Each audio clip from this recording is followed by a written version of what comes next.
Bonjour à tous et bienvenue sur cette chaîne Vendeur de vérité. J'ai le plaisir de vous retrouver pour vous offrir une nouvelle formation gratuite. Formation qui sera consacrée aux SCI, donc les sociétés civiles immobilières, et qui évoquera dans un grand chapitre la notion de holding. Cette formation donc, va se diviser en deux parties, en deux volumes. Et dans ces deux volumes, eh bien, on va en fait parcourir un livre PDF, un e-book donc de environ 140 pages qui va détailler voilà, tous les aspects des sociétés civiles immobilières. Pour connaître les modalités de récupération de ce livre, de ce guide consacré donc à la SCI, eh bien, je vous invite à consulter les informations qui sont disponibles dans la description de cette vidéo.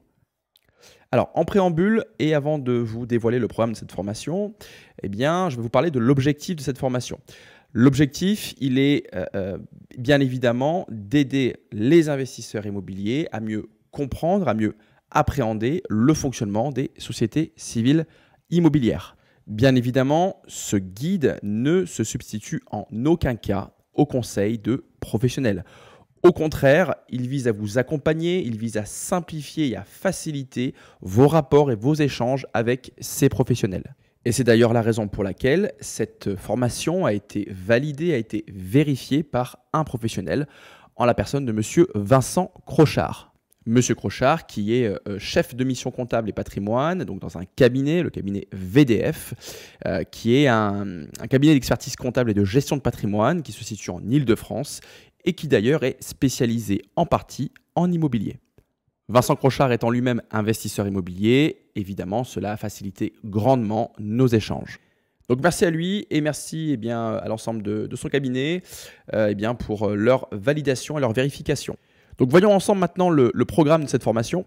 Donc en première partie, on va s'intéresser à la SCI dans son expression, on va dire, théorique, avec donc quelques définitions assez importantes pour la suite de la formation. On s'intéressera en partie 2 à la notion d'associé, puis on évoquera dans la partie 3 donc, le capital de la SCI. On verra les particularités. Ensuite, chapitre très important, la rédaction des statuts. Chapitre 5, on s'intéressera aux différentes formalités pour constituer une SCI. Ensuite, on s'intéressera, c'est des chapitres qui sont importants. Chapitre 6, donc les SCI fictives et chapitre 7, les abus de droit. Ensuite, on attaquera un des chapitres les plus importants de cette formation, à savoir la gestion de votre SCI avec énormément d'aspects, on va dire, fondamentaux. Ensuite, on va s'intéresser à un autre chapitre fondamental qui est donc la fiscalité. Chapitre, comme vous pouvez le voir, très riche. Ensuite, donc, on évoquera, on l'a dit en introduction, donc, à la notion de holding. Et puis, enfin, avant de conclure, on évoquera donc, les avantages et les inconvénients donc, des sociétés civiles immobilières avec quelques exemples de montage pour vous démontrer les avantages, le levier puissant que constituent donc, les SCI. Voilà, je vous souhaite à tous et à toutes une excellente formation. Chapitre 1, SCI, définition. Alors, qu'est-ce qu'une SCI? Qu'est-ce qu'une société civile immobilière? En fait, c'est un contrat de société entre plusieurs personnes qu'on appelle associés. Par définition, et comme son nom l'indique, une SCI, c'est une société civile qui, donc, en théorie, n'a pas vocation à exercer une activité commerciale. Pour autant, et on le verra au cours de cette formation, une SCI à l'IS, elle est considérée comme opérant une activité commerciale, inscrite de fait donc, au régime des BIC, donc des bénéfices industriels et commerciaux. Dès lors qu'on aborde la notion de société, ça implique la notion de personnalité morale. En effet, sur le plan juridique, une société civile immobilière est considérée comme une personne morale qui dispose donc de sa propre identité juridique. À ce titre, elle est donc totalement indépendante de ses fondateurs. Le cadre juridique dans lequel va évoluer donc la SCI, il sera précisé dans les statuts. Les statuts, c'est ce qu'on évoquera dans le chapitre 4, c'est très important. Donc quand on dit que la SCI est une personnalité morale indépendante, ça signifie qu'elle va acheter, vendre, louer en son nom à elle, et donc indépendamment de ses associés. Alors, pour exister, une SCI nécessite la participation d'au moins deux personnes. Quand on dit deux personnes, la personne peut être une personne physique ou une personne morale.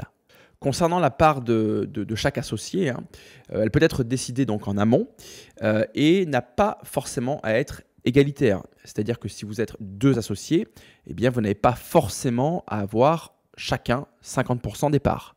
Vous pouvez faire par exemple 70-30, 99-1, enfin voilà, vous faites vraiment ce que vous voulez. Alors pourquoi j'ai utilisé le pluriel lorsque j'ai évoqué les SCI? Eh bien c'est parce qu'il existe différents types de SCI avec des objectifs qui sont différents. En effet, comme vous pouvez le voir sur ce tableau, on distingue principalement 4 types de SCI. Le premier, c'est la SCI classique. Une SCI classique, qu'est-ce que c'est? Eh bien, c'est une société qui va donc permettre à plusieurs personnes de posséder donc ensemble un ou plusieurs biens. Alors l'objectif d'une SCI classique, eh bien, c'est bien souvent donc, de gérer donc, un patrimoine immobilier, d'en tirer donc, éventuellement des revenus locatifs, tout en échappant donc, au régime particulier de l'indivision. Alors j'ai utilisé le mot particulier pour définir le régime de l'indivision parce que c'est un régime qui est souvent d'ailleurs source de conflit, dans le sens où il est assez rigide et qui manque de souplesse. Alors dans les SCI classiques, il existe ce qu'on appelle les SCI familiales. Alors, selon la loi du 6 juillet 1989, on parle de SCI familiale donc lorsque cette structure réunit des personnes qui ont des liens de parenté qui peuvent aller jusqu'au 4e degré. Donc, ça veut dire que ça va concerner donc, bien évidemment les parents, les frères, les sœurs, mais également les grands-parents, les arrière-grands-parents, les oncles, les tantes, les cousins, etc. Et donc le but de ce type de structure, eh bien, c'est de gérer donc, un patrimoine familial et évidemment de faciliter sa transmission. On distingue ensuite comme autre type de SCI ce qu'on appelle la SCI d'attribution. Alors ce type de SCI est utilisé lors d'opérations immobilières qui vont porter sur l'acquisition d'un ensemble, un immeuble par exemple, ou d'une surface qui va être ensuite divisée en différents lots. Et on va donc diviser ces différents lots au sein des associés. Donc l'achat, eh bien, il est commun. Et ensuite, on va déterminer, eh bien, on va attribuer, on va dire, un lot à chaque associé, un ou plusieurs lots à chaque associé. Bien souvent, ça dépend évidemment de l'apport initial de chacun. Et puis une fois qu'on aura donc fait cette attribution, eh bien, la SCI sera dissoute.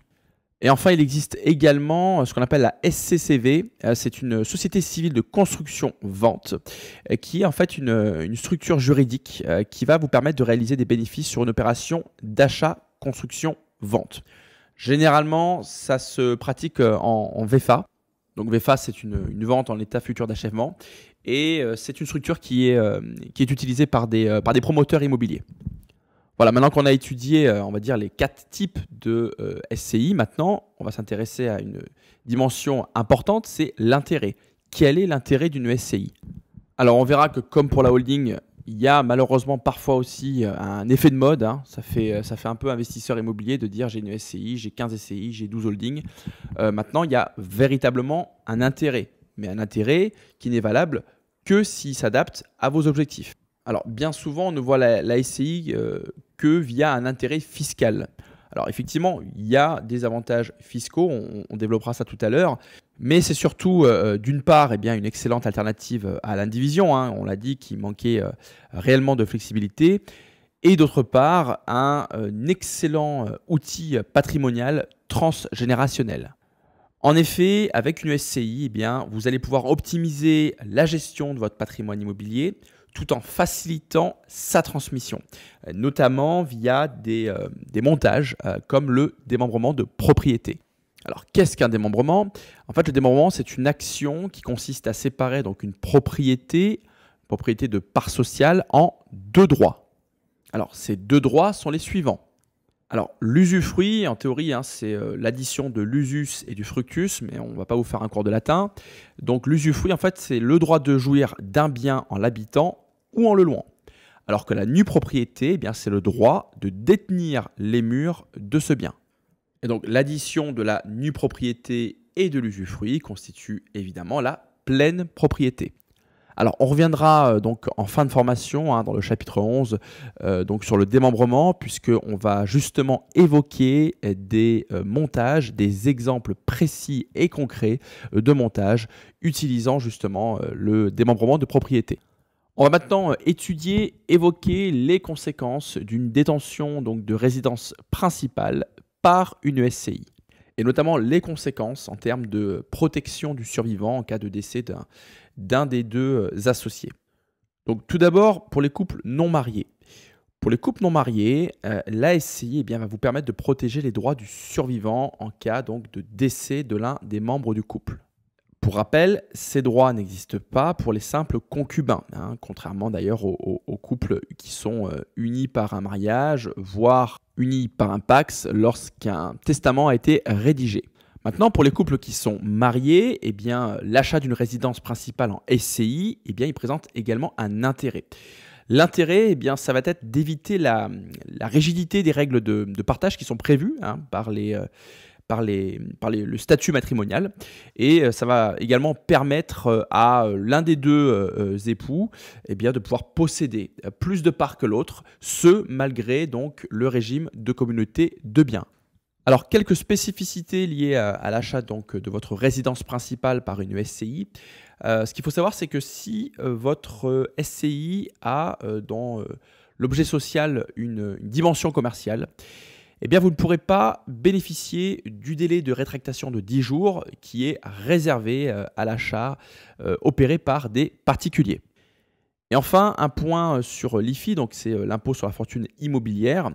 Il faut savoir que depuis le 1er janvier 2020, l'abattement de 30% sur la valeur vénale de la résidence principale qui existe pour les particuliers, il n'existe plus lorsque donc, la résidence principale est détenue par une SCI.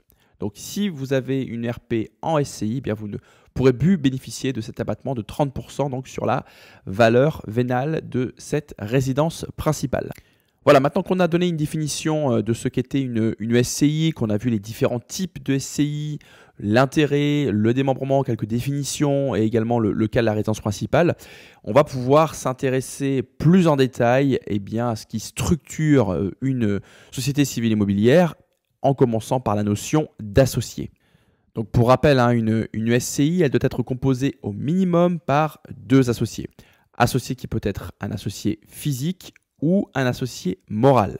Donc là, on a évoqué le nombre minimum d'associés. Concernant le nombre maximum, il n'y a pas de limite. Évidemment, c'est du bon sens. Il faut être vigilant à la gestion et à la complexité de la gestion si le nombre d'associés est trop conséquent. Alors, il y a une question qui est récurrente, c'est le cas des mineurs. Est-ce qu'on peut s'associer avec un mineur, les conséquences, etc. Alors, premier point, l'association. Oui, il est possible de s'associer avec un mineur, même si ce mineur n'est pas émancipé, tant qu'il y a le consentement de ses parents, il va être possible de s'associer avec un mineur. Ce qui veut dire qu'il va donc être possible de prendre pour associé ses propres enfants. En revanche, un mineur qui n'est pas émancipé ne pourra pas être nommé gérant d'une SCI. Concernant maintenant l'emprunt, le crédit bancaire, donc avec comme associé un mineur. C'est plus compliqué d'obtenir un emprunt, mais c'est possible. Il faut savoir que la Cour de cassation elle a estimé que la présence d'un mineur dans une SCI ne l'empêchait pas d'emprunter.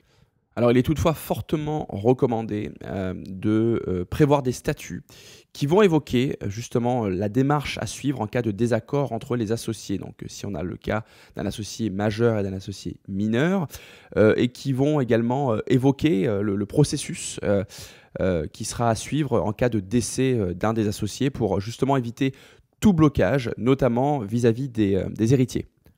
Lorsqu'on évoque la notion d'associé, pour rappel, les associés ne sont pas propriétaires du bien ou des biens qui sont détenus par une SCI. Ils sont propriétaires simplement de parts sociales de cette SCI. Parts sociales qui d'ailleurs vont occasionner différentes responsabilités et différents droits sur les gains qui vont être générés par le ou les biens détenus par la société civile immobilière. Alors quand on parle de responsabilité pour les associés, de quoi s'agit-il? En fait, on va distinguer 2 types de responsabilités. La notion de responsabilité légale ainsi que la notion de responsabilité fiscale. Alors on va commencer par étudier les responsabilités légales. Alors en SCI, eh bien, la responsabilité des associés, eh bien, on dit qu'elle est indéfinie, non solidaire et subsidiaire. Alors indéfinie, qu'est-ce que ça signifie? C'est une notion très importante. Eh bien, ça signifie en fait que l'associé d'une SCI eh bien, va être responsable des dettes de la SCI de manière indéfinie sur son patrimoine personnel. Donc très concrètement, si par exemple une SCI s'est endettée pour faire l'acquisition d'un immeuble et qu'elle ne parvient pas à rembourser l'emprunt, les mensualités, eh bien l'associé pourra être forcé par le créancier, par l'organisme financier donc, qui est prêteur, eh bien, de vendre des éléments de son patrimoine pour justement rembourser la dette. Alors évidemment, c'est une solution extrême, et avant d'en arriver là, vous aurez évidemment la possibilité d'effectuer des versements, donc en capital ou en compte courant. Mais c'est simplement pour vous avertir voilà, de la responsabilité que votre patrimoine personnel il est engagé, contrairement à d'autres structures, comme par exemple les SAS, où là, effectivement, le patrimoine personnel n'est pas engagé. Alors, lorsqu'on dit qu'une SCI est non solidaire, en fait, ça indique qu'un associé, eh bien, il ne va pas pouvoir être tenu pour responsable des dettes d'un autre associé. La responsabilité, en fait, elle se mesure à hauteur eh bien, des quotes-parts de capital social qui sont détenus par chaque associé. Autrement dit, si une SCI fait face à un recouvrement, en fait, ce recouvrement eh bien, il ne pourra pas être exigé auprès d'un seul associé au nom de tous les autres. Il faudra demander à chacun des associés qu'il participe à hauteur eh bien, des quotes-parts de capital social qu'il détient. Et enfin, lorsqu'on dit que la responsabilité des associés est subsidiaire, eh bien, cela signifie en fait que dans le cadre d'un contentieux, eh bien, un tiers comme la banque, eh bien, il ne va pas pouvoir se retourner contre les associés en substitution de la SCI. En tout cas, pas directement. C'est la SCI qui est en priorité responsable des faits qui lui seront reprochés.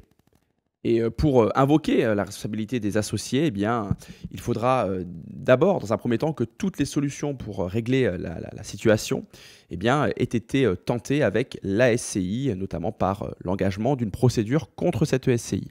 Alors, lorsqu'on évoque les responsabilités légales des associés, on est obligé également d'aborder, d'évoquer ce qu'on appelle les limites statutaires. Alors, de quoi s'agit-il? En fait, lors de la rédaction des statuts, eh bien, vous allez pouvoir prévoir des règles plus spécifiques quant à la responsabilité des associés, notamment en prévoyant eh bien, une répartition des responsabilités en cas de dette différente de la répartition des parts sociales. Alors, ce qu'il faut savoir, c'est que cette répartition, elle sera valable au sein de la SCI, mais pas auprès de l'organisme financier. Alors pour illustrer tout ça, on va prendre un exemple. On va prendre donc le cas d'un couple qui s'appelle Sacha et Seb. Donc les prénoms évidemment ont été pris au hasard. Et on part du principe que Sacha possède 80% des parts d'une SCI. Et donc Seb possède 20%. Lors de la rédaction des statuts, Sacha et Seb ont prévu que la contribution en cas de dette eh bien, soit limitée à 50%. Pour autant, on l'a dit, cette répartition prévue dans les statuts ne concerne que la SCI, mais pas l'organisme financier. Donc, pour la banque, eh bien, Sacha va devoir quand même rembourser 80% de la dette auprès donc, de cet organisme financier, puisqu'il possède 80% des parts de la SCI. Mais ensuite, pour faire respecter les statuts, eh bien, Seb il va devoir rembourser les 30% avancés par Sacha. Puisque dans les statuts, pour rappel, la contribution en cas de dette, elle était limitée à 50%. Voilà, c'est ce qu'on appelle les limites statutaires. C'est les limites qui sont imposées par vos statuts à votre SCI. Évidemment, ça implique, et on le répétera, de bien choisir ses associés pour justement faire respecter ensuite ces limites statutaires. Voilà, et pour conclure sur les responsabilités légales, il faut savoir qu'on ne peut ôter toute responsabilité à un associé. Même si celui-ci est mineur ou très minoritaire, il restera responsable. Abordons maintenant les responsabilités fiscales. La SCI eh bien, elle a des devoirs au regard de l'administration fiscale et donc elle va être redevable de plusieurs impôts et taxes auprès de l'État.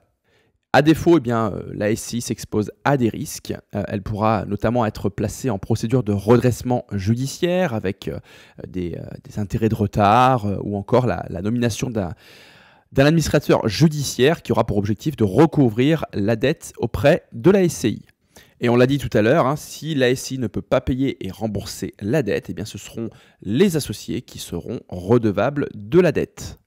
Alors en termes de durée de responsabilité, ce qu'il faut savoir, c'est qu'un associé, donc il est bien évidemment responsable des dettes contractées pendant qu'il est associé, mais aussi sur une période allant jusqu'à 5 ans après la cession de ses parts. Voilà, on va maintenant aborder le chapitre 3 qui s'intitule « Le capital de la SCI ». Alors un capital social de SCI, eh bien, il est constitué par le montant des apports qui a été effectué par chacun des associés.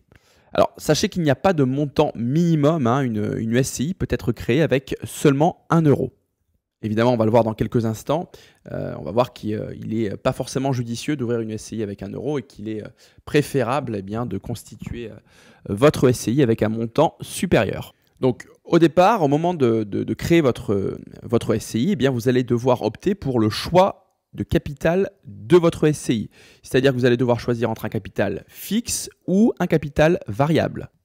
Si vous optez pour un capital fixe, en fait, vous allez convenir d'une somme au départ à la création de votre structure et donc vous allez indiquer cette somme, donc ce capital, dans les statuts. Si toutefois, à un moment donné de la vie de votre SCI, vous associez, souhaitez faire évoluer le montant de ce capital, vous allez devoir engager une procédure qui est plutôt lourde et coûteuse. En effet, vous devrez convoquer donc une assemblée générale, publier une annonce légale dans un journal, donc ça on le verra un petit peu plus tard, hein, c'est un minimum de 200 €, et également envoyer au greffe du tribunal de commerce la copie des statuts modifiés avec un compte-rendu d'assemblée générale, différents formulaires M2 COSA, une attestation de parution dans un journal d'annonce légale et également enregistrer l'opération auprès du centre des impôts avec un paiement des droits d'enregistrement. C'est pourquoi il est probablement recommandé d'opter pour un capital variable qui offre un peu plus de souplesse, comme on va le voir.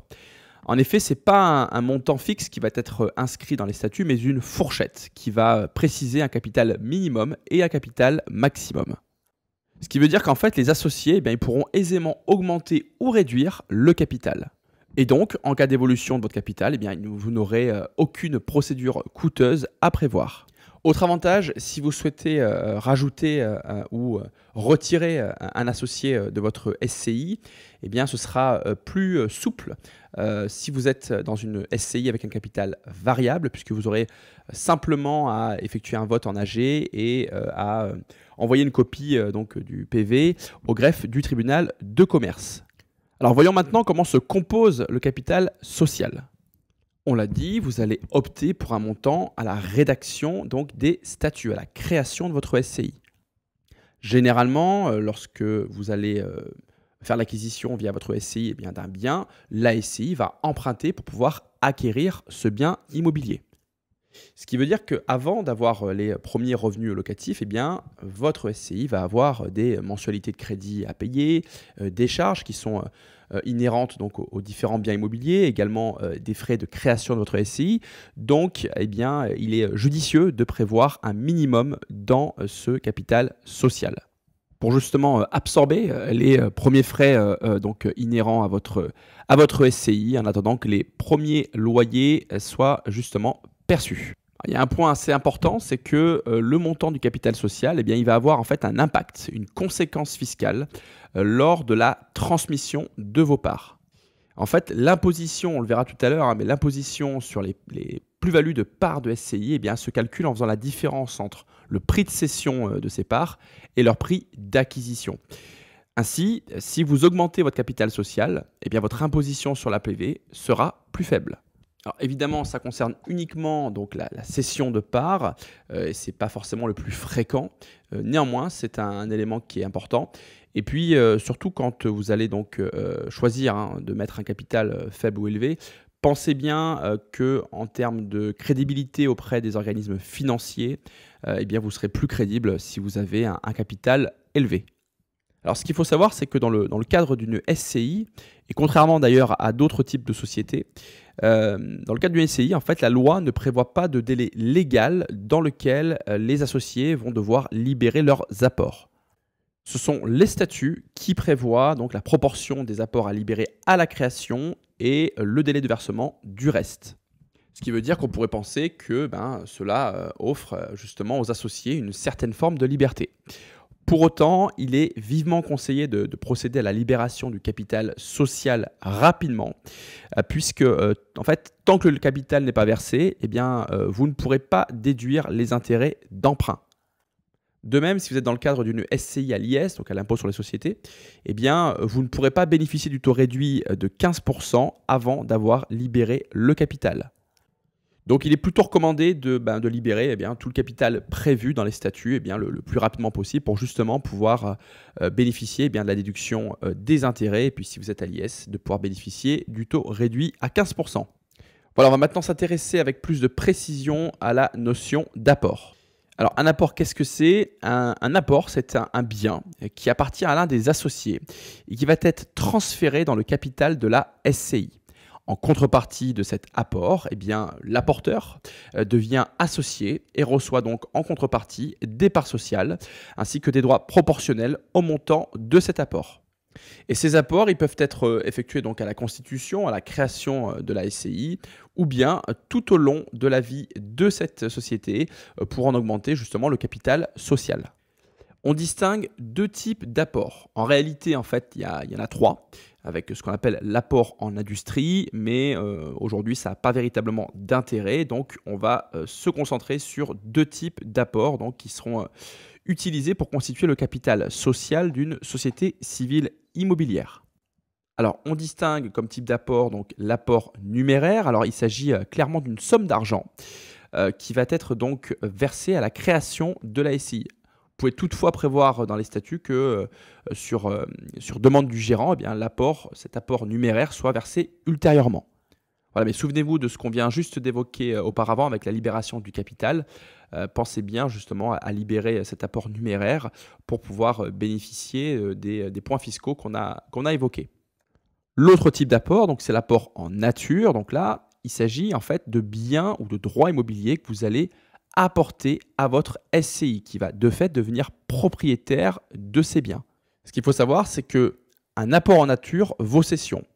Et qui dit cession dit également acte notarié avec une taxe éventuelle sur la plus-value pour l'apporteur. Ce qui veut dire que pour l'apporteur, il y a une notion de fiscalité. Pour autant, il ne va pas percevoir d'argent puisque la contrepartie de son apport, ce sont des parts sociales. Donc, ça implique un potentiel effort d'épargne pour lui pour pouvoir justement payer la taxe sur la plus-value. Voilà, voyons maintenant comment réaliser un apport.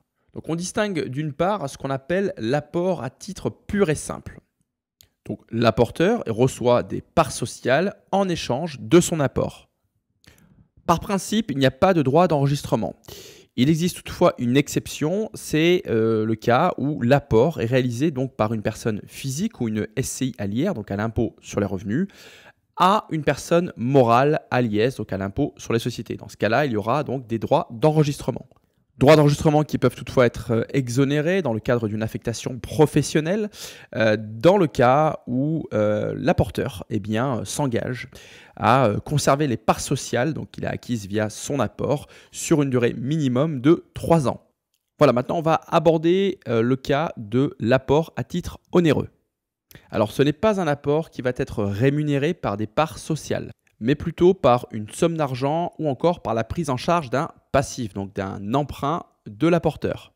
Et donc cet apport qui en quelque sorte est assimilé à une vente, il va être soumis au droit d'enregistrement, droit qui s'élève à 5% lorsqu'il s'agit de biens immobiliers. Voilà, c'est la raison pour laquelle on appelle ça un apport à titre onéreux, puisque cet apport, il va occasionner des frais pour la SCI. Voilà, maintenant il existe un troisième type d'apport qu'on appelle l'apport mixte. Qu'est-ce qu'un apport mixte? C'est la conjugaison des deux apports qu'on vient de voir précédemment, à savoir l'apport à titre pur et simple et l'apport à titre onéreux. Alors, deux éléments d'attention. On l'a dit tout à l'heure, un apport en nature vaut cession, donc ce qui veut dire qu'il y aura probablement, potentiellement, une taxation sur la plus-value pour l'apporteur. Et autre élément important, sachez que l'apport d'un immeuble à une SCI est également soumis au droit de préemption. Alors attention, une petite remarque, ne pas confondre l'apport d'un immeuble dans une SCI, donc l'apport au capital, et l'achat d'un bien par une SCI. En effet, lorsque une SCI procède à l'achat d'un bien ou d'un immeuble, eh bien, celui-ci ne fera partie du capital qu'à hauteur du montant de l'immeuble déjà remboursé. C'est d'ailleurs ce qu'on appelle l'actif. Et c'est d'ailleurs la différence entre l'actif et les dettes qui constituent ce qu'on appelle les capitaux propres.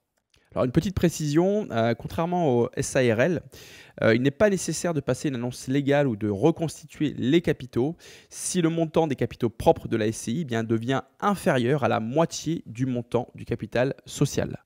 Donc on l'a dit, lors de la constitution du capital de la SCI, les associés vont s'attribuer un certain nombre de parts sociales. Ce qu'il faut savoir, c'est que la valeur unitaire de chaque part est identique. Et d'ailleurs, le montant de ces parts doit figurer donc dans les statuts. Alors maintenant, comment définir la valeur des parts sociales? En fait, c'est très simple. La valeur des parts sociales, elle est égale à ce qu'on appelle l'actif net social. Et l'actif net social, qu'est-ce que c'est? Eh bien, ça correspond à l'actif social qui, lui, correspond au montant de l'immeuble, des travaux, du terrain, moins les dettes sociales. Et les dettes sociales, eh bien, ça sera le déficit du compte courant, si le compte courant est déficitaire, et à l'emprunt de la SCI. Alors un petit conseil, lorsque vous allez choisir la répartition de vos parts sociales, il est toujours judicieux de choisir une répartition, on va dire, facilement divisible en cas de transmission. Donc prenez en compte le nombre d'ayants droit avant de choisir donc la répartition de ces parts. Voilà, passons maintenant au chapitre 4, la rédaction des statuts. Alors concrètement, la rédaction des statuts, c'est véritablement synonyme de l'acte de naissance de votre SCI. En effet, ces statuts vont participer à la constitution de l'armature de votre projet immobilier. Ils vont très clairement définir le fonctionnement de votre SCI et les pouvoirs entre les associés. C'est la raison pour laquelle la rédaction de ces statuts est une étape fondamentale dans la création de votre SCI et même, j'irai plus loin, étape fondamentale pour toute la vie de votre SCI. Elle va clairement vous permettre d'aller chercher les objectifs qui sont recherchés pour vous et vos associés. Ces statuts vont définir le montant du capital. Ils vont définir également le nombre de parts et leur répartition, on l'a dit tout à l'heure. Ils vont également fixer le pouvoir du gérant. Donc ça, c'est un élément qu'on va voir un peu plus tard. Sauf si vous constituez une SCI vraiment triviale, auquel cas les statuts peuvent être établis sous seing privé. Autrement, il est fortement conseillé de les faire établir par un professionnel. Alors quand je dis professionnel, j'entends par là un avocat, un notaire, un expert comptable ou encore un CGPI. Alors de manière générale, bien évidemment, les honoraires de ces professionnels ils vont dépendre de la complexité de la structure et des montages que vous souhaitez réaliser. Et je rappelle évidemment que si vous réalisez l'apport d'un immeuble donc dans une SCI, il faudra nécessairement passer par un notaire. Alors revenons à la rédaction des statuts. Ce qu'il faut savoir, c'est que les statuts doivent être écrits. Dans le cas contraire, la SCI n'est pas immatriculée et elle sera considérée comme une société de fait et non comme une SCI. On va maintenant parler du nombre d'exemplaires de statuts à prévoir. Si vous faites rédiger les statuts par un notaire, un seul exemplaire sera nécessaire. L'autre sera conservé par le notaire. Si maintenant vous faites le choix de les rédiger vous-même, il vous faudra prévoir un nombre suffisant d'originaux pour pouvoir accomplir toutes les formalités destinées à la création de cette SCI. Et donc, il vous faudra prévoir un exemplaire à conserver par la SCI, un pour l'enregistrement et deux pour la demande d'immatriculation au RCS. Le RCS, c'est le registre du commerce et des sociétés. Évidemment, il est conseillé de réaliser des copies certifiées conformes qui seront donc utiles pour les associés et pour les organismes bancaires. Évidemment, s'il y a des apports d'immeubles à la SCI, il faudra prévoir des originaux supplémentaires. Un petit conseil également, lorsque vous procédez à l'écriture des statuts, il est toujours conseillé de laisser des espaces en bas de page pour que l'administration puisse y poser sa mention lors de l'enregistrement. Voilà, maintenant on va voir quelles informations sont contenues dans ces statuts. Donc ces statuts, ils vont contenir des informations comme le nom de votre SCI, le siège social, la durée. Ils vont contenir également des informations concernant l'objet social. Ils vont également évoquer l'état civil des associés, le capital social et les parts de la SCI. Ils vont également évoquer les modalités de fonctionnement de votre SCI ainsi que le mode de décision. Donc on va maintenant détailler tous les éléments qu'on vient de citer et on va commencer par le nom. Alors le nom de votre SCI, en fait, c'est sa dénomination ou encore sa raison sociale. Et vous pouvez choisir le nom que vous désirez. Soyez juste vigilant si jamais vous choisissez de lui donner par exemple le nom de la rue où se situe l'immeuble que vous avez acheté avec cette SCI ou du quartier dans lequel se situe ce bien. Veillez à ce que vos voisins n'aient pas fait de même.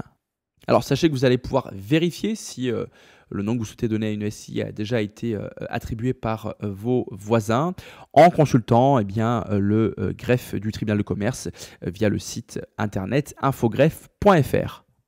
Alors une petite précision, il faut savoir que sur tous les actes et documents qui seront émis par votre SCI, il faudra y faire figurer le nom de votre SCI, la mention société civile, le montant du capital social ainsi que le siège social.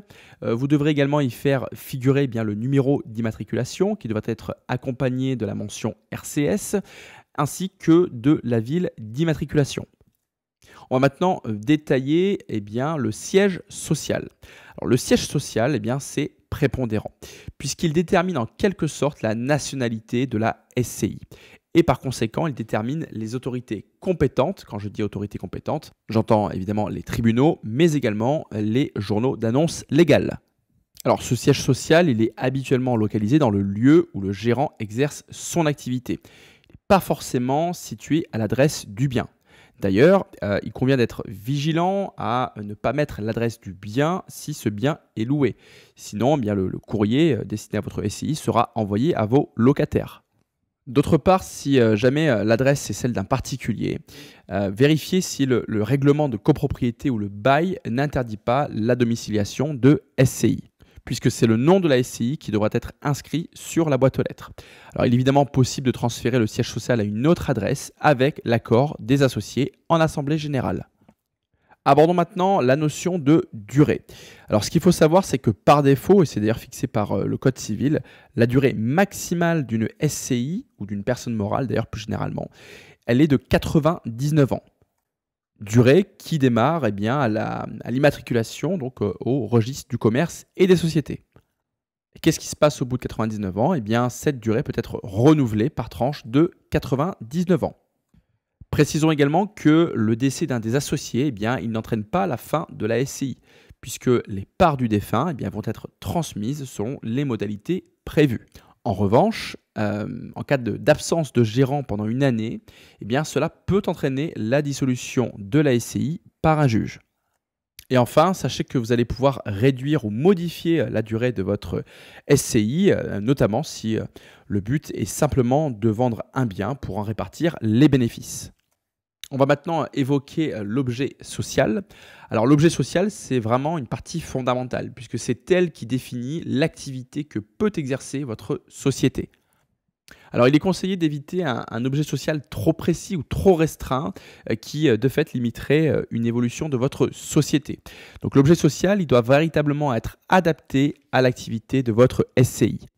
Alors je précise que c'est l'objet social qui définit les actions et les pouvoirs du gérant, ainsi que les opérations que ce gérant sera autorisé à effectuer.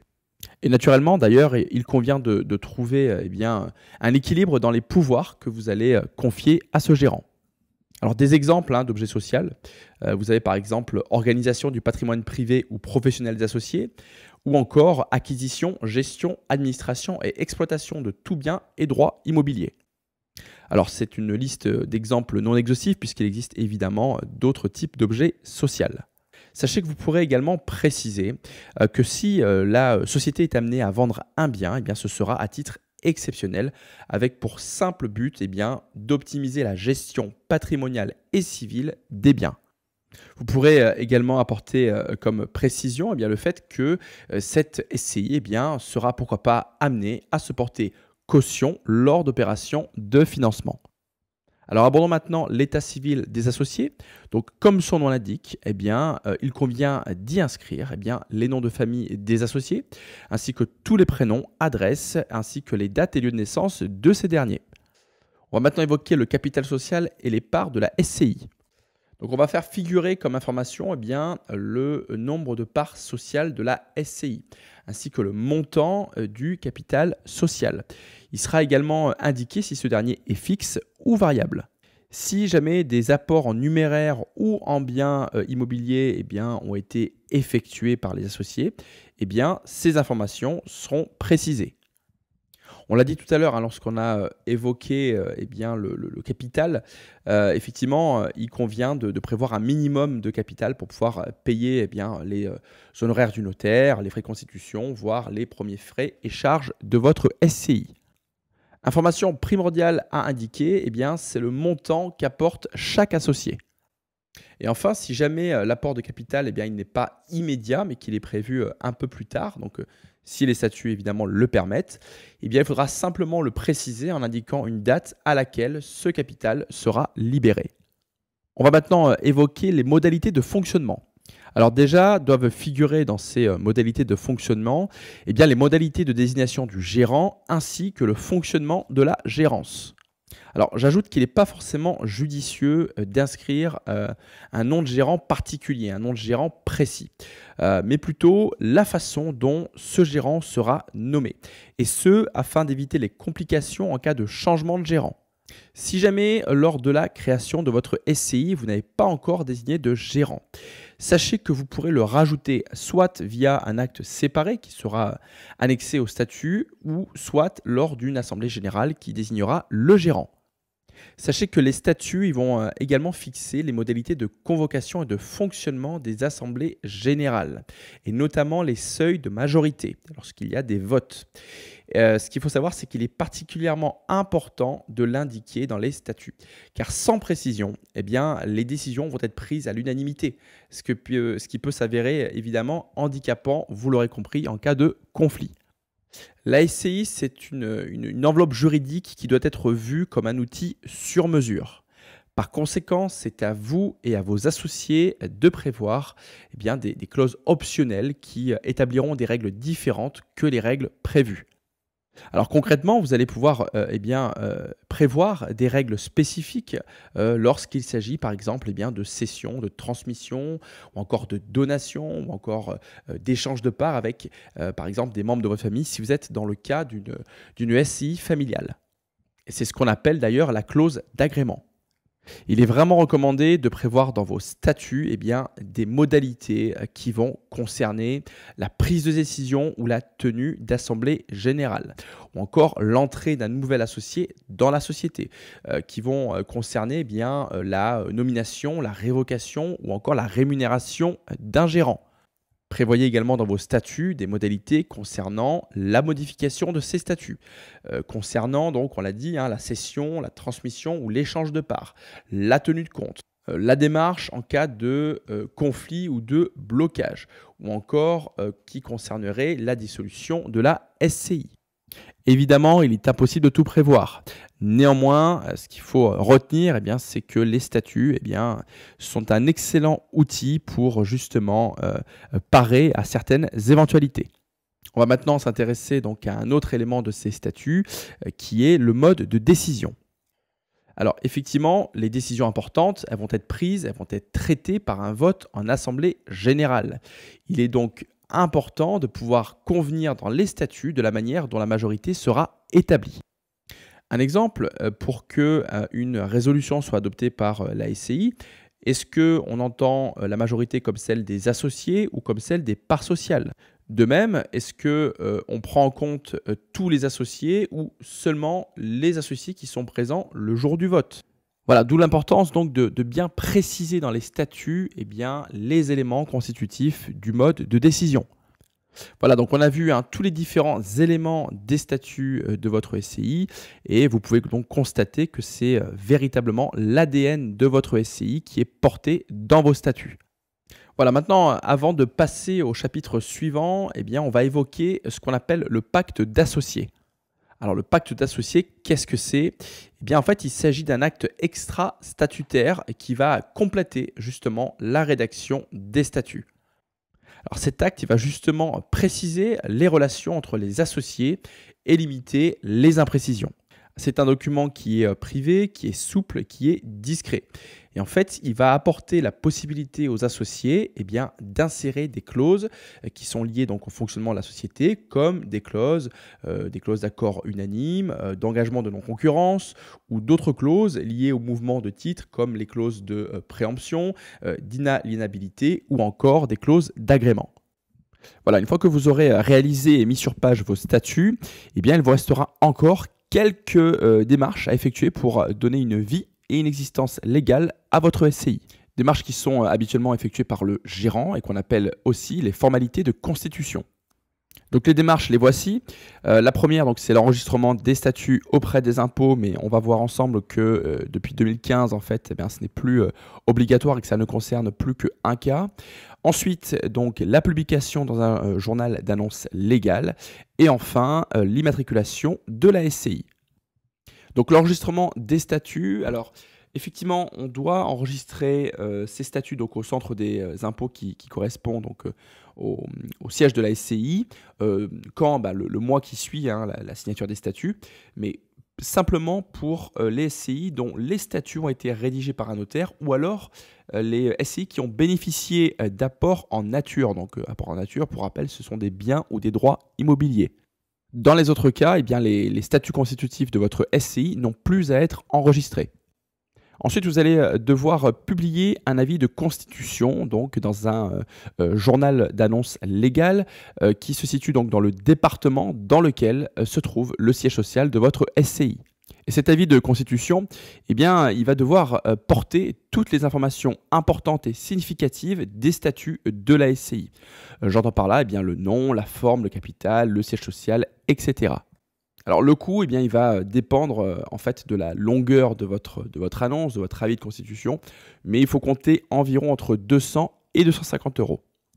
Et donc la commande de cette publication en fait se fait en ligne, donc sur le site du journal d'annonce légale. Alors en fait cette publication elle est obligatoire. Pourquoi? Parce que en fait en France tous les actes constitutifs de la vie des sociétés sont rendus publics. Voilà, on va maintenant s'intéresser à l'étape qui donne une véritable existence juridique à une société, à savoir l'immatriculation de la SCI. Donc pour procéder à l'immatriculation d'une SCI, vous allez devoir remplir et déposer un dossier au greffe de tribunal de commerce. Ce dossier, il est composé des éléments suivants. Donc d'un formulaire M0 Société Civile. C'est un formulaire qui est disponible en ligne sur le site du greffe. En supplément de ce document, il faudra également fournir 2 exemplaires des statuts ou alors une copie authentique de l'acte notarié si vous avez opté pour un notaire lors de votre création de SCI.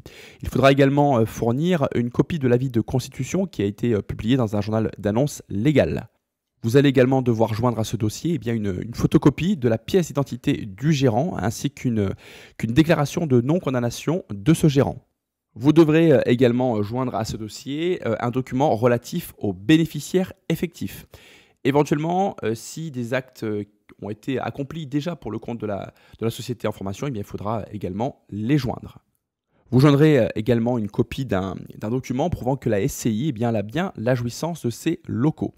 Et ensuite, un numéro d'immatriculation de la SCI, donc un numéro sirène, il sera remis ainsi qu'un extrait CABIS. Alors, il faut savoir que toutes ces informations, elles seront ensuite publiées dans ce qu'on appelle le BODAC. Le BODAC, c'est le bulletin officiel des annonces civiles et commerciales. Et évidemment, une fois que votre SCI elle est immatriculée, elle devient opérationnelle. Alors, on va maintenant aborder le coût. C'est une question qui est récurrente et qui est naturelle. Quel coût pour la création d'une SCI? Alors, premier élément, évidemment, le coût il varie selon que vous passiez par un professionnel ou non. Ça, c'est donc ce qu'on appelle la partie de coût variable. Maintenant, il existe des frais qui sont fixes, comme notamment la publication de l'annonce légale. Donc, on l'a dit tout à l'heure, ça va dépendre de la longueur de l'annonce, mais le coût, il est entre 200 et 250 €. Le coût de l'immatriculation de la SCI, il est de 70,39 € à ce jour. En fait, ça englobe le coût du dépôt d'acte et les émoluments du greffe ainsi que la TVA. Donc on l'a dit, hein, pour immatriculer la SCI, il faudra fournir une déclaration des bénéficiaires effectifs et le dépôt il coûte 24,80 €. Voilà, donc ça constitue déjà les frais fixes. Maintenant, on va s'intéresser aux frais variables. Alors là, plusieurs options. Soit vous êtes déjà assez expert dans la rédaction de statuts et donc là, effectivement, le coût, il sera nul pour rédiger vos statuts puisque vous aurez déjà des statuts types. Soit vous pouvez également passer par une plateforme en ligne et vous aurez donc des statuts qui seront rédigés pour la plupart du temps moins de 200 €. Soit, et c'est d'ailleurs ce que je vous recommande, vous optez pour un professionnel. Et là, effectivement, les frais vont varier. Alors pourquoi je recommande de passer par un professionnel? Eh bien parce que la rédaction des statuts, on a vu l'importance précédemment, c'est vraiment fondamental.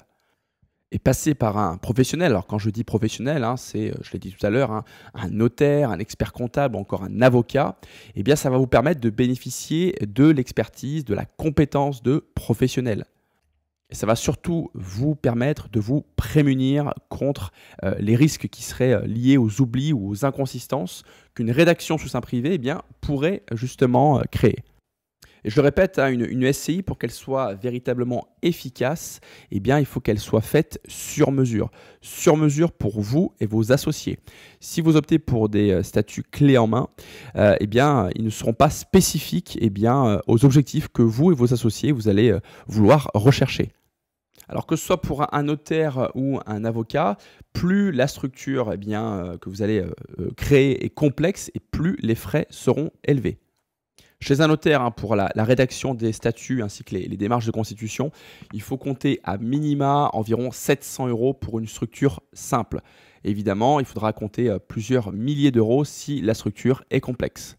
Chez un avocat, évidemment, ça dépend également de la complexité et du montant des honoraires de votre avocat. Concernant un cabinet d'experts comptables, il faut compter environ 1 000 € donc, pour la rédaction de statuts personnalisés. L'avantage, c'est que vous pouvez également intégrer à votre formule la gestion des comptes et confier la gestion des comptes de votre SCI à ce même cabinet d'expertise comptable. Et vous pouvez également passer donc, par un CGPI, donc un conseiller en gestion de patrimoine. Et là, les tarifs, c'est pareil, ça évolue entre 1 000 et 1 500 €. Voilà, une fois votre SCI donc opérationnel, il va falloir lui créer un compte bancaire. En effet, votre SCI, elle va avoir ses propres charges et ses propres revenus locatifs.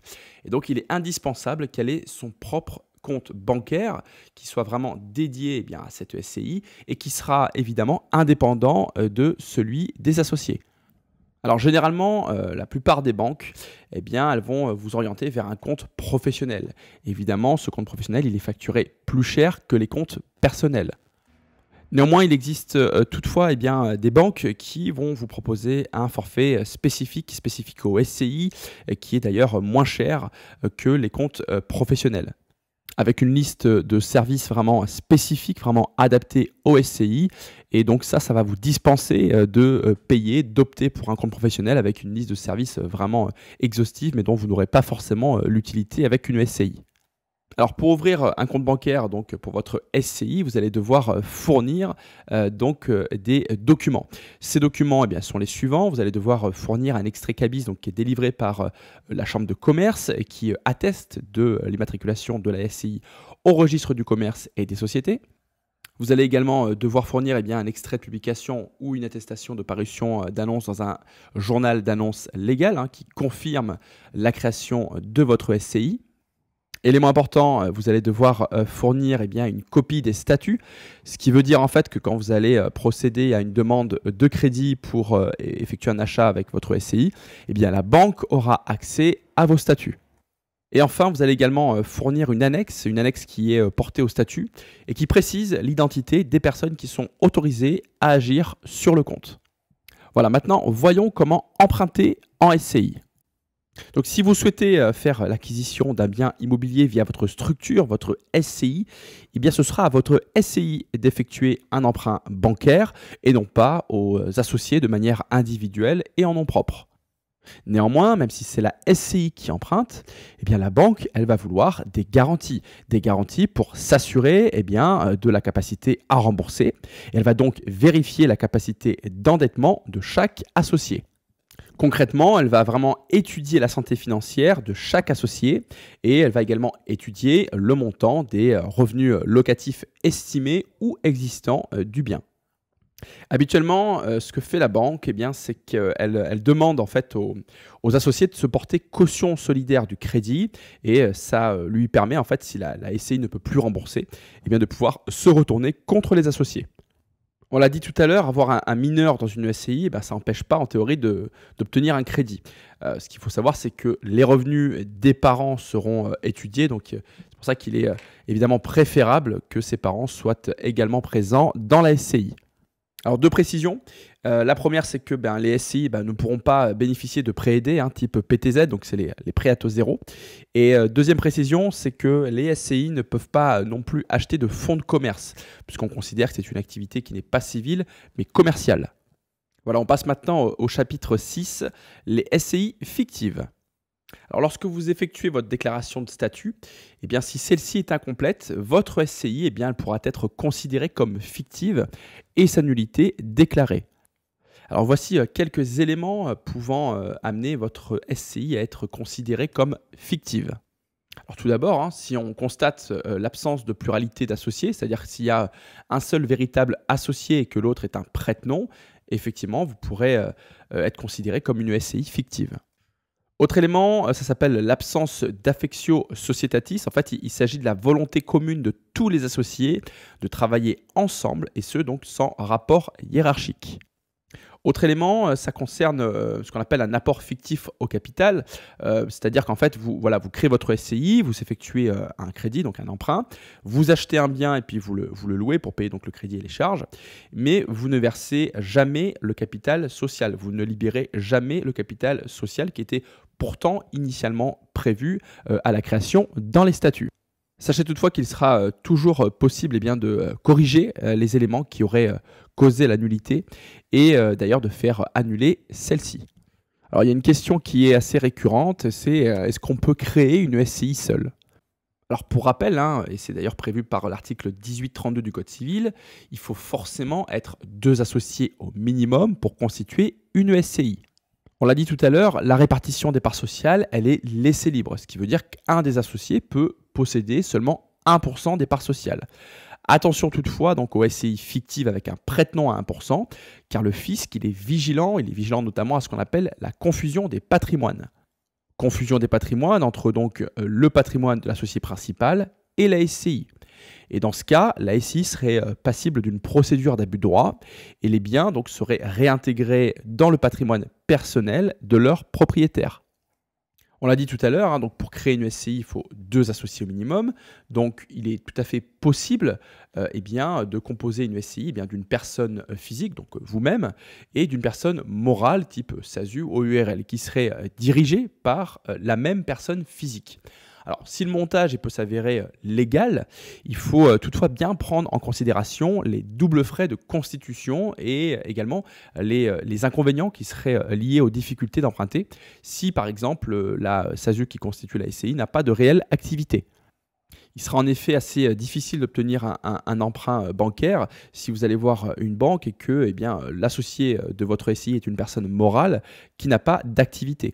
Donc voilà, il faut bien penser à ça. C'est une question qui est récurrente. Souvent, on veut créer une SCI puis on n'a pas d'associé. Voilà, il faut bien réfléchir à tous ces éléments. On passe maintenant au chapitre 7, les abus de droit. Alors l'abus de droit, c'est une notion très importante qu'il faut bien comprendre et qu'il faut bien prendre en compte avant d'effectuer des montages. Il faut savoir que si une SCI elle n'est créée que dans le but de profiter d'avantages fiscaux, l'administration fiscale elle va trouver cela suspect. Si par exemple votre SCI elle est composée de montages assez complexes qui n'ont pour objectif que la transmission ou la donation avec les meilleures conditions de fiscalité, cela peut effectivement éveiller les soupçons du fisc et avoir de lourdes conséquences pour les associés. Alors j'ajoute un point très important, c'est que depuis le 1er janvier 2020, il existe ce qu'on appelle le mini-abus de droit et il vient corriger un point très important. Là où avant, on était dans ce qu'on appelle l'exclusivement fiscal pour pouvoir prouver un abus de droit, aujourd'hui, il suffit simplement d'être dans le principalement fiscal pour qu'un abus de droit soit prouvé. Ce qui veut dire que dès lors que vous réalisez un montage, si celui-ci il est à but principalement fiscal, non pas exclusivement fiscal, mais juste principalement fiscal, eh bien, il sera donc plus facile pour l'administration fiscale de prouver un abus de droit. Ce qui implique, et j'insiste, de véritablement s'entourer des meilleurs conseils, des meilleurs professionnels, des plus compétents, avant d'opérer un montage. On va d'ailleurs étudier donc un exemple d'abus de droit. Donc admettons que vous avez deux SCI, une à l'IR, donc l'impôt sur le revenu, et l'autre à l'IS, l'impôt sur les sociétés. Donc c'est des notions qu'on va étudier précisément dans le chapitre fiscalité. Et donc vous allez pratiquer donc, ce qu'on appelle un démembrement temporaire en donnant l'usufruit d'un bien qui est détenu par une SCI à l'IR à une SCI à l'IS. Et donc, vous allez donner cet usufruit, donc pendant la durée de l'emprunt, qui correspond à 20 ans. Et au bout de ces 20 ans, l'usufruit va revenir à la SCI à l'IR, donc la SCI d'origine. La SCI à l'IR, elle aura gardé la nue propriété, ce qui veut dire que vous aurez donc bénéficié de la fiscalité avantageuse sur les revenus locatifs, on le verra tout à l'heure, donc à l'IS. Et lors de la revente, vous allez bénéficier de la fiscalité avantageuse de la SCI à l'IR, et notamment la plus-value des particuliers.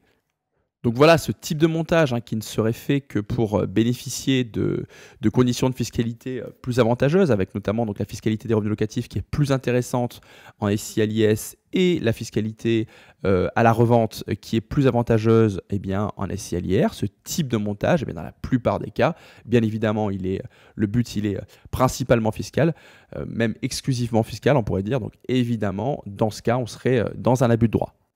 Alors ce type de montage, il peut toutefois être effectué par des professionnels, mais ils vont véritablement prendre des précautions pour justement ne pas tomber dans l'abus de droit. Alors pour éviter l'abus de droit, il convient de faire valider votre montage ou votre opération avant de la réaliser. Et pour cela, vous allez pouvoir effectuer une procédure qu'on appelle un rescrit fiscal ou encore un rescrit abus de droit. Et donc cette procédure, elle va se faire par voie écrite. Elle doit être adressée par lettre recommandée donc à la DGFP, donc la Direction Générale des Finances Publiques, au service juridique de la fiscalité. Donc vous avez l'adresse. Et en fait, vous allez exposer et détailler votre montage, votre opération en étayant donc dans votre courrier un maximum de pièces pouvant apporter justement des précisions sur ce montage. Et donc, si vous obtenez un accord de l'administration, elle ne pourra ensuite plus vous redresser ou revoir son jugement sur votre montage. Alors, sachez que l'administration, elle a 3 mois pour vous informer de sa décision. Voilà, maintenant, on va passer au chapitre 8, gérer sa SCI. Voilà, donc pour rappel, le programme de ce chapitre, donc c'est un chapitre qui est assez dense. Et on va commencer donc par le gérant et son rôle essentiel au sein de la SCI. On parle de rôle essentiel dans la mesure où c'est le gérant qui a la charge de la gestion de la SCI et également de certaines prises de décision. Et ça, c'est, comme on l'a vu tout à l'heure, en fonction du pouvoir qui lui aura été confié dans les statuts. Vous l'aurez donc compris, il est primordial de choisir un gérant qui est fiable et de confiance. Alors ce choix de gérant, il doit vraiment résulter d'un accord mutuel des associés. Ce gérant, il devra toujours placer l'intérêt de la société avant son intérêt personnel. Sachez que bien évidemment, ce gérant peut faire partie des associés, mais ce n'est pas une obligation. Une personne extérieure à la SCI peut également être nommée. Donc ce gérant, vous allez donc le choisir et le nommer dès la création des statuts. Comme on l'a dit tout à l'heure, il n'est pas forcément conseillé d'inscrire un nom précis, un nom particulier dans les statuts.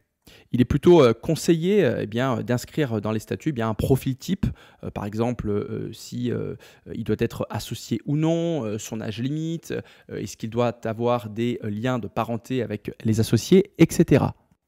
Sachez qu'il est également possible de nommer comme gérant une personne morale. Il va être également possible de nommer plusieurs gérants.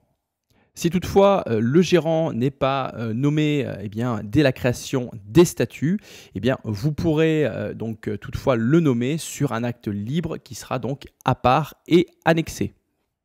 Alors, il existe des catégories de personnes qui ne vont pas pouvoir être nommées comme gérants d'une SCI. À savoir, donc, les mineurs qui ne sont pas émancipés, ceux qui exercent la profession d'avocat, de notaire, d'expert comptable. Alors, il existe toutefois des dérogations particulières, mais sinon, ils ne pourront pas être gérants de SCI. Et également, les personnes qui sont en situation de faillite personnelle. Et évidemment, je rajoute que les personnes qui sont sous bien, le coup d'une interdiction de gérer une société eh bien, ne pourront évidemment pas être gérants d'une SCI. Je rappelle que la nomination d'un gérant, eh bien, elle est indispensable pour pouvoir immatriculer une SCI. Et enfin, une dernière précision, il faut savoir que le gérant, bien évidemment, il pourra démissionner de son poste. On va maintenant évoquer avec plus de précision eh bien, son rôle. Donc tout à l'heure, je vous disais que c'était donc au gérant d'assurer la charge eh bien, de la gestion de la SCI. Effectivement, c'est lui qui va assurer les actions qui constituent le quotidien de la SCI.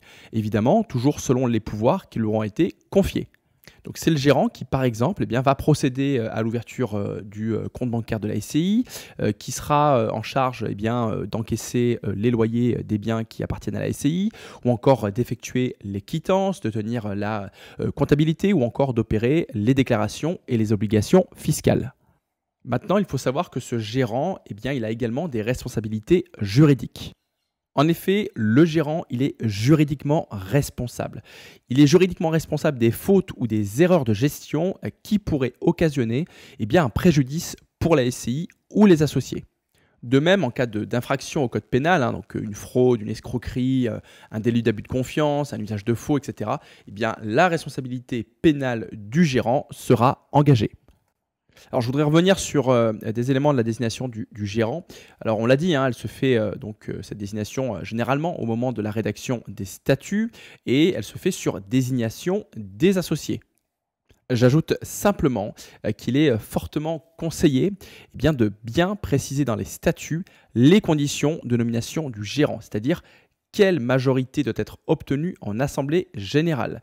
Il est également recommandé de préciser la démarche à suivre en cas du décès du gérant. Pour rappel, une SCI, elle a 1 an de délai pour trouver un nouveau gérant. Sinon, il existe un risque de dissolution. On va maintenant s'intéresser aux démarches qui sont prévues pour la nomination d'un gérant. Alors, premier élément, ce qu'il faut savoir, c'est que ce soit à la fin d'un mandat de gérant ou bien en cas de nouvelle nomination, cela va devoir être rendu public. Par conséquent, une publication dans un journal d'annonce légale devra être effectuée. Et pour le cas d'une nomination, il conviendra également d'envoyer au greffe du tribunal de commerce 2 copies de l'acte de nomination et également de le faire enregistrer auprès du RCS. Alors sachez qu'il est toutefois possible de nommer un gérant pour la durée de vie de la SCI. Il sera toutefois toujours possible de révoquer le gérant, donc sur décision des associés et selon les modalités prévues dans les statuts. D'où l'importance d'ailleurs de prévoir des démarches souples ou de limiter la durée du mandat, quitte d'ailleurs à renouveler le mandat. On va maintenant évoquer un aspect qui peut également être important dans la vie d'une SCI, à savoir la rémunération du gérant. Alors il faut savoir qu'en SCI à l'IS, donc à l'impôt sur les sociétés, un gérant il peut être rémunéré. Il faudra toutefois parvenir à trouver un nombre d'heures effectives de travail qui va justifier le nombre d'heures déclarées. Et donc, ce sera difficilement justifiable si dans votre SCI, vous avez 2 studios. Maintenant, si vous avez une société civile immobilière avec une multitude de biens qui nécessitent justement d'avoir un gérant à temps plein pour pouvoir s'occuper de la gestion de tous ces biens, effectivement, là, ce sera justifié. Alors précisons que même si le salaire donc de ce gérant, il peut être déduit du résultat comptable de votre SCI, donc dans le cas d'une SCI à l'IS, je précise, le gérant, lui, sera toujours redevable de cotisations sociales SSI car il sera considéré comme un travailleur non salarié. Et il sera bien évidemment imposé à l'impôt sur le revenu sur ses revenus après déduction des charges sociales. Si maintenant on est dans le cas d'un gérant qui est rémunéré mais qui n'est pas associé, effectivement un salaire va lui être versé au même titre qu'un salarié. En revanche, les cotisations salariales, eh bien, elles vont être à la charge de la SCI, ce qui reviendra eh bien, à alourdir environ de 80% le salaire. Donc même si ces charges sont déductibles du résultat comptable, il faut bien réfléchir avant de décider de salarier un gérant pour votre SCI. Voilà, maintenant on va pouvoir s'intéresser eh bien, à un élément très important de la vie de votre SCI, à savoir les assemblées générales. Et on va distinguer eh bien, deux types d'assemblées générales. L'assemblée générale ordinaire, qu'on appelle également l'AGO, ainsi que l'assemblée générale extraordinaire, qu'on appelle l'AGE. Alors concrètement, une AGO, donc une assemblée générale ordinaire, eh bien, elle va concerner les décisions qui n'impliquent pas de modification des statuts. Vous l'avez compris, si on se retrouve dans le cas où les statuts doivent être modifiés, eh bien, dans ce cas, on convoquerait une AGE, donc une assemblée générale extraordinaire. Donc par exemple, si vous souhaitez eh bien, procéder à la modification du capital social, ou si vous souhaitez ajouter un associé ou encore eh bien, dissoudre eh bien, la SCI, eh bien, effectivement dans ce cas, eh bien, vous devriez convoquer une AGE. Alors ce qu'il faut savoir, c'est que les associés, eh bien, ils doivent effectuer au minimum une fois par an une assemblée générale. L'objectif de cette AG, donc, il est dans un premier temps d'approuver les comptes et la gestion du gérant. C'est un petit peu semblable à une AG avec un syndic de copropriété. Ensuite, si vous êtes notamment dans le cadre d'une SCI à l'IS, eh bien, c'est à l'Assemblée générale que vous allez décider eh bien, du sort des bénéfices. Enfin, c'est également lors de l'Assemblée générale que les associés eh bien, vont pouvoir prendre des décisions qui excèdent les pouvoirs du gérant, comme par exemple la vente ou l'achat d'un bien. Alors sachez également que si un gérant eh bien, il doit prendre une décision qui n'est pas précisée dans les pouvoirs prévus par les statuts, eh bien, il lui sera possible de convoquer d'autres assemblées générales si besoin. Et pour ce faire, donc, le gérant eh bien, il va convoquer les associés avec un préavis minimum de 15 jours avant l'assemblée générale. Il va utiliser un courrier donc, avec accusé de réception et il va préciser donc, dans cette convocation eh bien, le sujet qui sera à l'ordre du jour avec les documents inhérents à cet ordre du jour. Alors il est fortement conseillé de toujours garder, de toujours conserver une trace de tous les documents qui sont liés à l'assemblée. Autre conseil, veillez si vous êtes gérant et que vous sentez que des désaccords se font ressentir entre les associés à eh bien, être vigilant, à bien respecter les procédures d'envoi de convocation et également les PV d'AG. Enfin, sachez que la demande d'assemblée générale, elle peut également provenir d'un des associés qui donc passera par le gérant pour convoquer les autres. Alors revenons maintenant sur donc le sort des résultats. Donc ça concerne les SCI et donc à l'impôt sur les sociétés, les SCI à l'IS. Et effectivement, en assemblée générale, eh bien, on va décider du sort des résultats. Et on va distinguer trois options pour ces résultats. Alors il y a ce qu'on appelle le report à nouveau. Qu'est-ce que le report à nouveau? En fait, les résultats, ils sont tout simplement reportés à l'année suivante. Et en fait, une décision du sort des bénéfices et des déficits eh bien, sera prise lors de la prochaine assemblée générale. Ça, c'est fréquemment utilisé en cas de déficit. Autre option, c'est ce qu'on appelle la mise en réserve.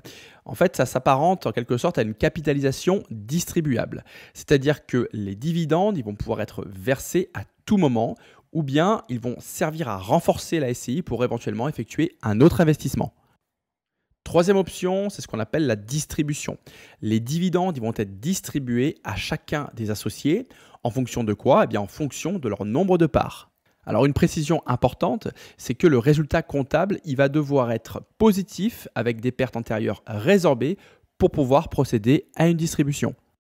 Si maintenant eh bien, le résultat comptable il est négatif, eh bien, dans ce cas, le déficit il sera presque toujours reporté sur les années suivantes. Et ce, afin de faire baisser votre imposition à l'IS. Je vais maintenant vous parler des abus de majorité et de minorité. Alors, cela concerne en fait les cas où des associés eh bien, profitent de leur position majoritaire pour adopter des résolutions qui leur sont favorables individuellement, mais cela au détriment de la SCI, voire même des autres associés minoritaires. Sachez que c'est sanctionnable par la justice et que si l'abus est reconnu, eh bien, ça peut annuler éventuellement une décision prise en assemblée générale. L'abus de minorité, eh bien, c'est l'inverse, c'est la volonté démontrée eh bien, de refuser toutes les propositions des associés. Et ça peut donc s'apparenter à une volonté de bloquer. On appelle cela un abus de minorité. On va maintenant s'intéresser à la comptabilité de la SCI. Et on va voir justement comment gérer la comptabilité d'une SCI. Donc, comme toute société, une SCI, elle a ses entrées et ses sorties. Cela oblige notamment d'ailleurs pour les SCI à l'IS eh bien, à tenir un livre comptable, voire pourquoi pas de s'équiper d'un logiciel de comptabilité. Évidemment, il est conseillé de confier cela à un professionnel et une fois de plus, cela va dépendre de la taille et de la complexité de votre SCI. De manière générale, il est fondamental de toujours bien conserver tous les documents financiers, tous les documents comptables, également les factures, les relevés de compte, les quittances. Tous ces documents seront bien évidemment très utiles en cas de contrôle fiscal. Enfin, si vous décidez de déléguer la gestion, eh bien, sachez que vos frais de comptabilité seront déductibles. On va maintenant aborder eh bien, les spécificités d'une mise en location d'un bien par une SCI. En effet, il existe quelques particularités, et notamment sur la durée des baux que vous allez appliquer à vos locataires. Si vous appliquez un baux nu à usage de résidence principale, eh bien, la durée sera de 3 ans minimum donc pour les SCI familiales, mais elle sera de 6 ans pour les SCI classiques.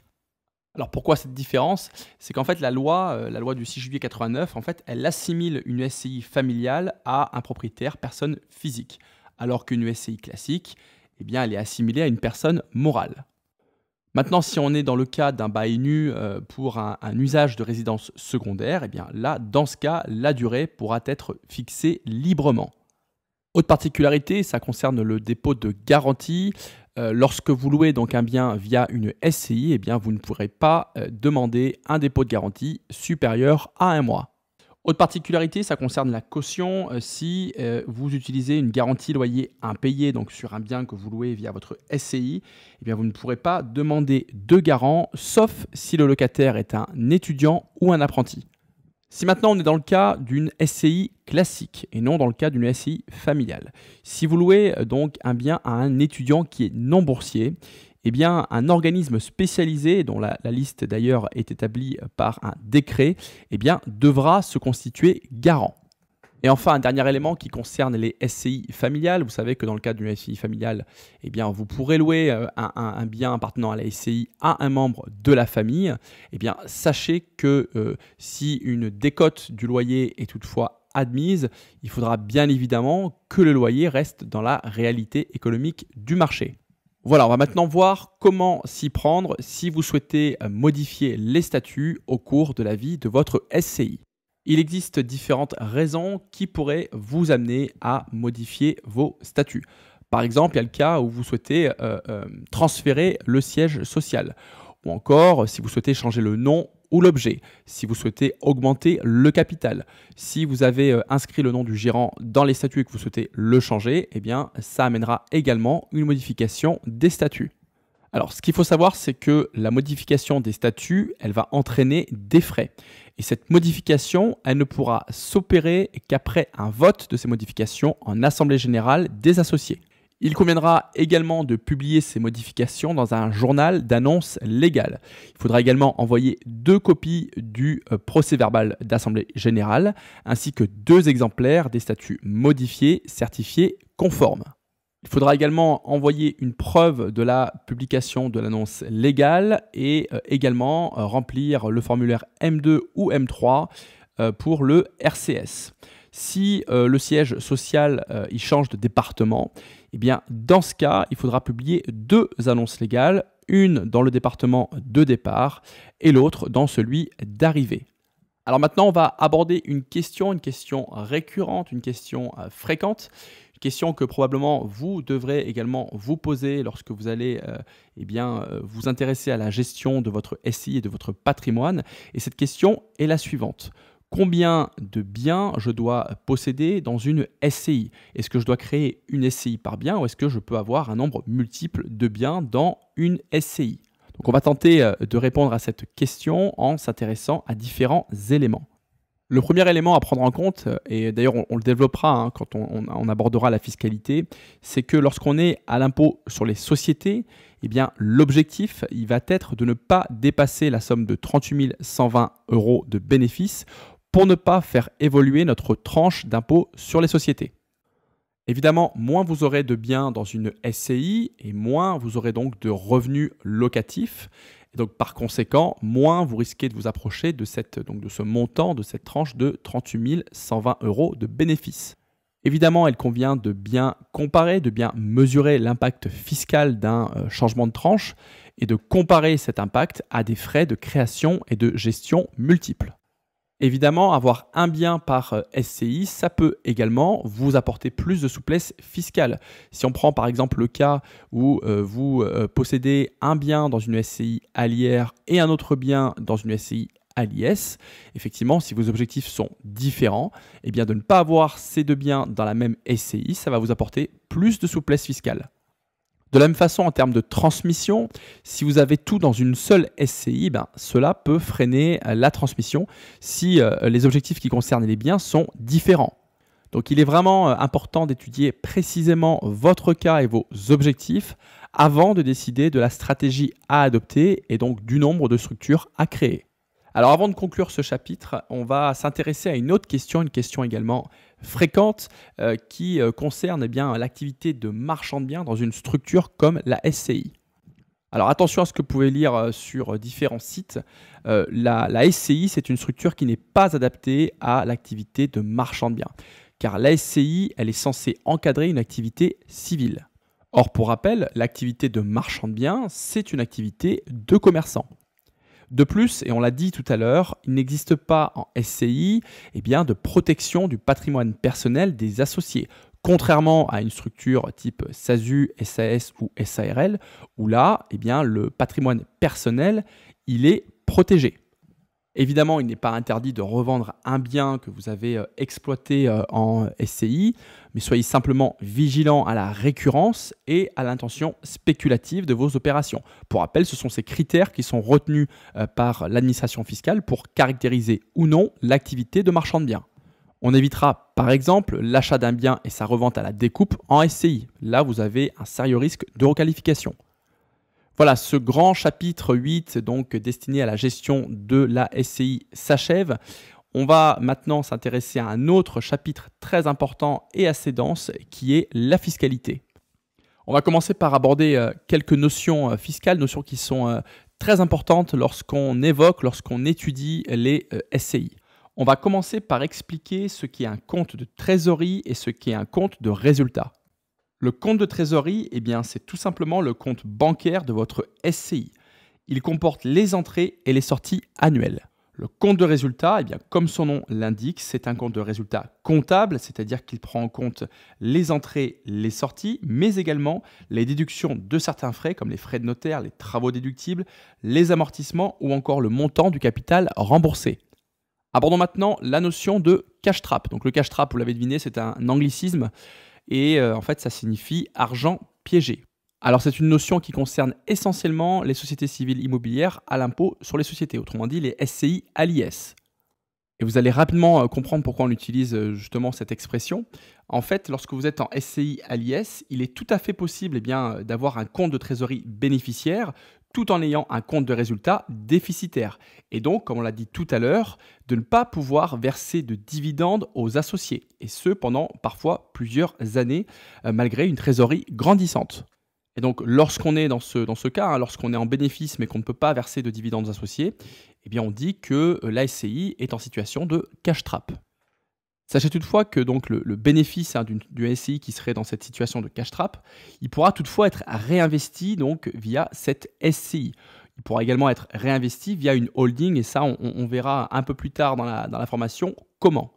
Maintenant, si vous souhaitez véritablement sortir le cash accumulé, vous pourrez procéder à ce qu'on appelle une réduction de capital. Simplement, la réduction de capital, elle est imposée comme la flat tax au taux de 30% ou alors elle est imposée au barème progressif avec un abattement pour durée de détention. On va maintenant évoquer la notion de bilan. Alors un bilan, qu'est-ce que c'est ? En fait, un bilan, c'est composé d'un actif et d'un passif.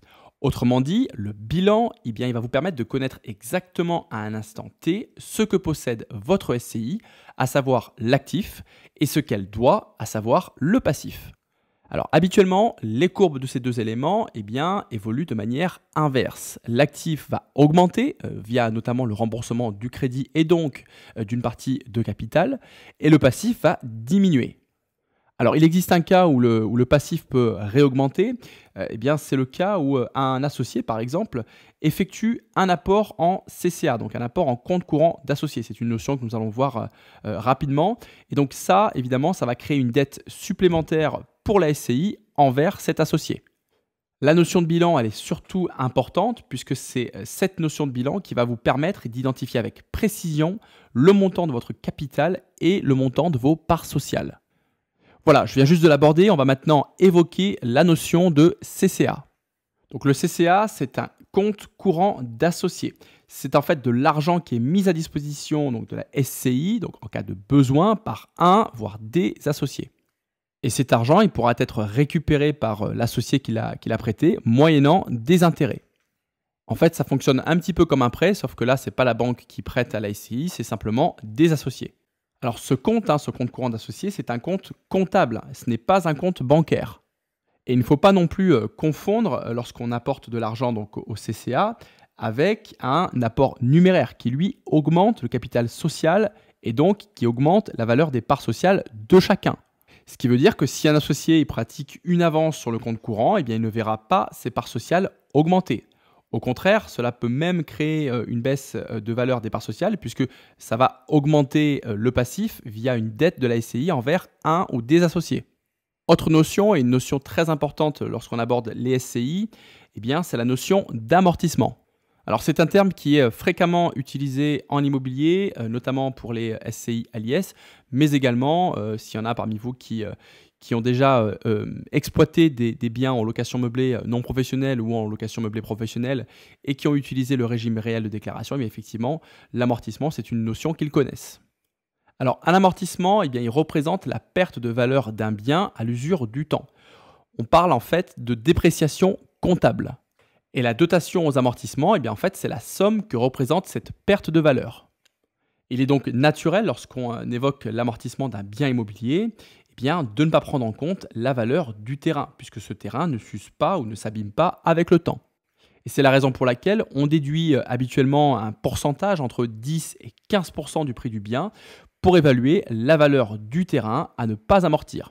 Alors ce chiffre, il diffère, il varie selon les régions. Alors il faut savoir que l'amortissement, il est calculé par composant, chaque élément de construction ayant sa propre durée d'amortissement. Donc on va prendre un exemple avec un bien que vous achetez par exemple 100 000 euros. Comptablement, il vaudra 85 000 euros puisque le terrain, donc si on estime le terrain à 15%, il sera estimé à 15 000 euros environ. La durée d'amortissement, elle dépend également de l'usage qui est fait du bien, donc si c'est un usage d'habitation, de commerce ou de bureau. Et la dotation aux amortissements, donc elle va être calculée par composant. On l'a dit, chaque élément de construction ayant sa propre durée d'amortissement. Donc comme vous pouvez le voir sur l'image, les durées d'amortissement sont évidemment différentes selon le composant qui est concerné. Il faut savoir également que l'administration fiscale, elle ne donne pas officiellement de montant précis concernant les taux. D'où l'importance de faire appel à un expert comptable qui, lui, pourra s'appuyer sur les jurisprudences. Globalement, un bien, il s'amortit en général sur une durée située entre 25 et 30 ans, ce qui représente entre 3,3% et 4% par an. Et j'ajoute que l'amortissement, eh bien, il ne sera pas forcément linéaire puisqu'il y a des éléments qui seront amortis sur des durées plus courtes, comme par exemple l'agencement intérieur. Un petit mot concernant les frais d'acquisition. Alors ces frais d'acquisition, ils peuvent être soit amortis en venant majorer le prix d'achat, soit passés en charge. Ce qui revient à une déduction fiscale immédiate qui générera probablement un déficit reportable. Ces amortissements, ils vont avoir pour conséquence la baisse dans le temps de la VNC. La VNC, c'est la valeur nette comptable. Ce qui signifie que même si votre bien, eh bien en réalité, il prend de la valeur, eh bien, comptablement parlant, il en perd. Ce qui signifie d'ailleurs que votre plus-value, eh bien, elle augmentera. Et Pour rappel, lorsqu'on est en SCI à l'IS, on est sur la plus-value des professionnels. On y reviendra plus tard. Autre conséquence de ces amortissements, eh bien, en fait, ils vont permettre de limiter l'impôt sur les sociétés. Pourquoi? Eh bien, parce qu'ils vont limiter le montant du compte de résultat en venant compenser l'augmentation du capital qui, lui, se fait donc via le remboursement des emprunts par justement la dotation aux amortissements.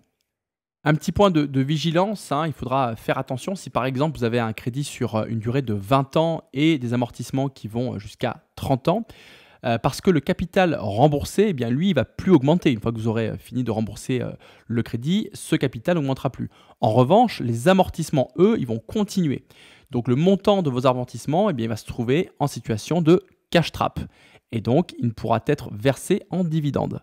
C'est pourquoi, si c'est possible, eh bien, il est toujours judicieux d'opter pour une durée d'amortissement plus courte.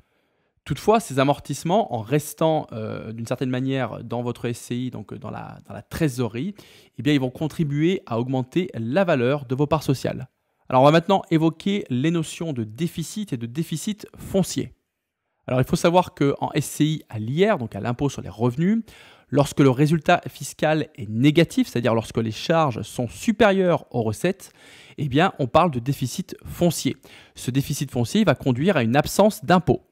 Cela est notamment fréquent lors de gros travaux déductibles. Maintenant, lorsqu'on est en SCI à l'IS, eh bien, on ne parle pas de déficit foncier, mais simplement de déficit. Voilà, on va maintenant aborder ce qu'on appelle le carryback, notion qui concerne essentiellement les SCI à l'IS. Donc le carryback, c'est une option qui va créer la possibilité de reporter un déficit comptable à une année précédente, et ce pour créer un crédit d'impôt qui va correspondre au montant de l'IS payé. Et en fait, ce crédit d'impôt, eh bien, il va ensuite être intégré à l'imposition des années suivantes pour justement venir faire baisser le montant de l'IS. Si toutefois ce crédit d'impôt n'est pas consommé au bout de 5 ans, eh bien, le crédit d'impôt il sera alors reversé. On va maintenant évoquer la notion de loyer perçu et de loyer échu. Alors concrètement, en SCI à l'IR, vous allez être imposé sur vos loyers réellement perçus sur le compte bancaire de la SCI. C'est-à-dire que si vous êtes victime d'impayé, vous ne serez pas imposé sur les loyers que vous n'avez pas perçus. En SCI à l'IS, c'est différent puisque vous allez être imposé sur les loyers théoriquement reçus, donc potentiellement sur des loyers que vous n'avez pas perçus. Ces loyers que vous n'auriez pas perçus, eh bien, ils apparaîtront quand même au bilan. Si toutefois ces loyers ne sont pas soldés au bout de plusieurs mois, eh bien, vous pourrez faire une rectification et réajuster votre bilan en demandant un remboursement d'IS. Dans ce cas, on dit que la créance est qualifiée de créance douteuse puisqu'elle n'est pas soldée. Voilà, maintenant qu'on a passé en revue les différentes notions fiscales importantes pour bien comprendre la fiscalité des SCI, on va maintenant pouvoir s'intéresser aux deux types d'SCI, à savoir la SCI à l'IR et la SCI à l'IS. Et on va tout d'abord aborder la SCI à l'IR. Donc la SCI à l'IR, c'est la SCI à l'impôt sur les revenus. Impôt sur le revenu qui est très souvent le mode d'imposition qui est choisi par les SCI familiales. Alors la SCI à l'IR, c'est une société qui est considérée comme translucide ou encore transparente. C'est-à-dire que les revenus qui sont issus de cette SCI, ils sont considérés en quelque sorte comme des revenus personnels pour les associés. Et en fait, ce sont eux et non la société qui vont être imposés. Et donc, ces associés auront comme en nom propre le choix entre une imposition au microfoncier et une imposition au réel. Donc, si vous êtes associé d'une SCI à l'IR, vous aurez une faible maîtrise de votre imposition dans le sens où vos revenus fonciers, ils seront imposés à votre TMI et également aux prélèvements sociaux, comme en nom propre. Donc là, dans le cas d'une SCI à l'IR, l'impact en termes fiscal, l'impact d'une SCI sur votre fiscalité, il n'est pas spécialement prononcé. Alors, une petite précision concernant le cas du meublé en SCI à l'IR. Il faut savoir que pour l'administration fiscale, le meublé, c'est considéré comme une activité commerciale. Sachez toutefois qu'il existe une tolérance de 10% de vos recettes, donc qui peuvent être issues de locations meublées. Quand je parle de recettes hors taxes, et que si vous dépassez cette tolérance de 10%, vous devrez basculer à l'IS. Donc concrètement, si vous souhaitez exploiter des biens en location meublée, optez plutôt pour une SCI à l'IS.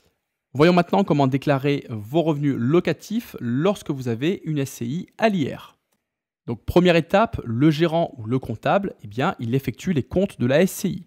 Deuxième étape, une déclaration spécifique est à remplir et à remettre au centre des impôts de la SCI. Donc c'est le formulaire 2072 SSD.